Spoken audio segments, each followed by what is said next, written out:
Here are the babies. Everybody's been weighed and everybody's gained weight. So there's two little ones, which is Teal, Mr. Teal and Mr. Pink. Oh no, Miss Pink, sorry.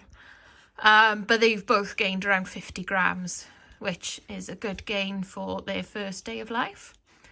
So they've all gained... Sorry, that's Pumpkin telling Pod off.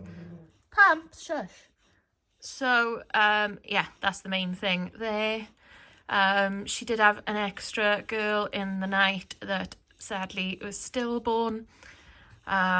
So she was actually carrying 14 puppies and we got 10 survivors.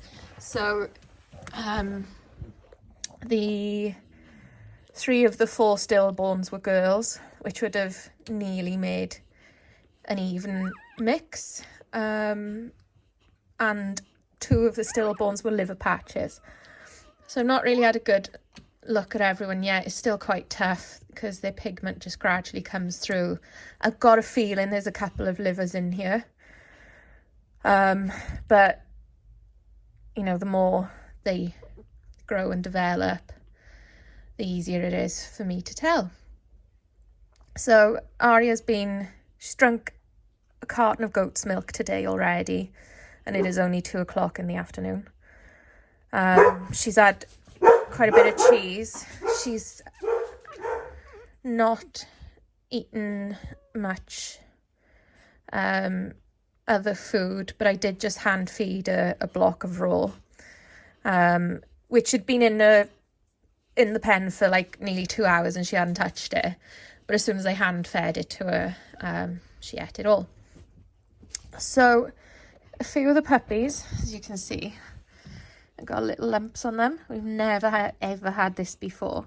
So I think it's one of 2 things. Either it's a reaction to the birthing fluid, or this is a brand new vet bed that's gone in. That's a bit of the umbilical cord that's dried and dropped off. It's really weird, isn't it? How stringy it is. Yeah, so it's a brand new vet bed and they may have had a reaction to what it's been treated in. So I'm going to put the other new vet bed on a rinse cycle and then obviously wash this one. I might put the one we used yesterday for the birth in here when I change it later, because that's been washed and we'll see. But they've all gained weight and they're all feeding well. So I'm not concerned about that it's like bothering them or affecting them, because as you can see, they've got nice little round tummies. I could really do with putting all the collars on a bit of a wash cycle, but I can't right now because we've only got 1 patch. So it's almost impossible to tell everybody apart right now without them. So what I have been doing, because they're a bit minging, is from here, when the vet bed's off, as you can tell who it is. I think this is Mr. Lime Green. You can sort of see a little bit of in the light. But you see he's a nice sized puppy. I'll show you the patch girl. You can see her patches. She's like a little bandit or a little raccoon, isn't she? And she's got a little bit of a patched ear as well. So I could almost already guarantee she'll be full hearing. Because often, if they have patches like that, especially both sides, they're often full hearing. So anyway, you can see as they move, some have got more lumps than others. But once I've changed the vet bed, I'm going to give them all a wipe down with a sensitive skin wet wipe as well. I've never had it before, so I'm a bit at a loss. I thought about maybe giving Aria an antihistamine, so maybe some of the properties would come through her milk. But then I thought, no, it's way too young to do that. You know, don't know if you can give newborns that. Anyway, so I'm not going to do it, but I did think about it.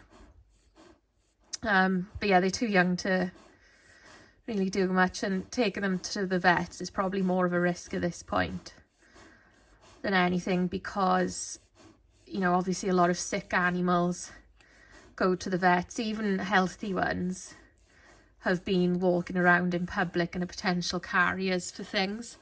So it's really high risk to take newborn puppies. They're barely, you know, they've only just absorbing the colostrum, anywhere near things like that. So yeah, it's not bothering them because they're all gaining weight and they're all feeding well, and they're quiet. Like, they're not fussy puppies. Like, if puppies need something, they tend to make a noise, and as you can hear, they're very content. So I'm not too worried, other than the fact I'd like to know why. I'm going to do some research as well into like prolapses and stillborn puppies, to see if there's anything I could have done differently. Not that I can change the outcome now for the 4 puppies we lost, but to try and prevent it happening in the future, because yeah, it was a big litter, but we've had a litter of 14 puppies born. All were born alive, and one sadly passed away at 2 days old, a fading puppy. He also was having some seizures. But, you know, we've had a big litter like that before, all born live. So something didn't happen the way it should have, or could have.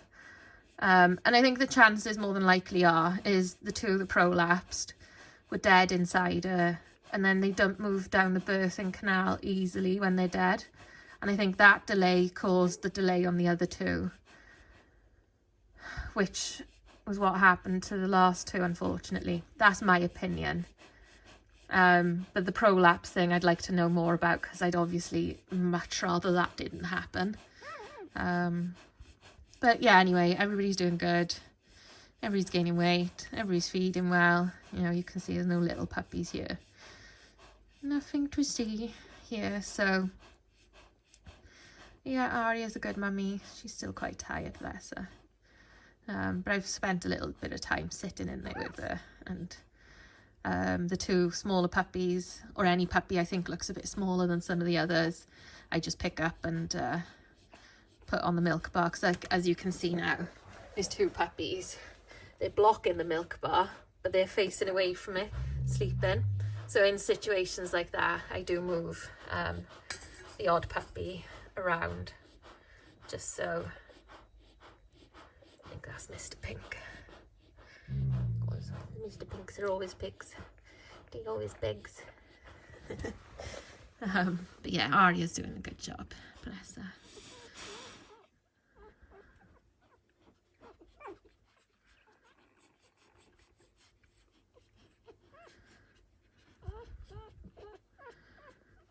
You see, newborn puppies can't toilet on their own. So that's what Aria's doing now.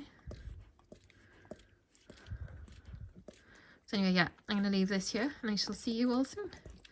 Bye. So, luckily I didn't really do much with the video I filmed earlier. I just filmed it, I didn't even edit it, put it together with the intro. So as you can hear, the babies are quite upset right now. And that's because after doing a little bit of research and speaking to a couple of people, we think it's puppy pyoderma that they've got. And I've got medicated shampoo here. So they've all just had a quick little bath in medicated shampoo, which has upset them. Like, a few of them have barely got any at all, and a few have got quite a lot on there. Never had this before. More than likely a reaction to the birthing fluid is kind of what we've decided. So Aria's helping dry them. They got a heat lamp on and the fire's lit. So they're not cold, there's warm water as well. But it has upset them because obviously They're way younger than what I'd normally even consider doing stuff with like that. Like, they're too young to even do early neurological stimulation yet. So yeah, they're not happy puppies, but they'll settle down now.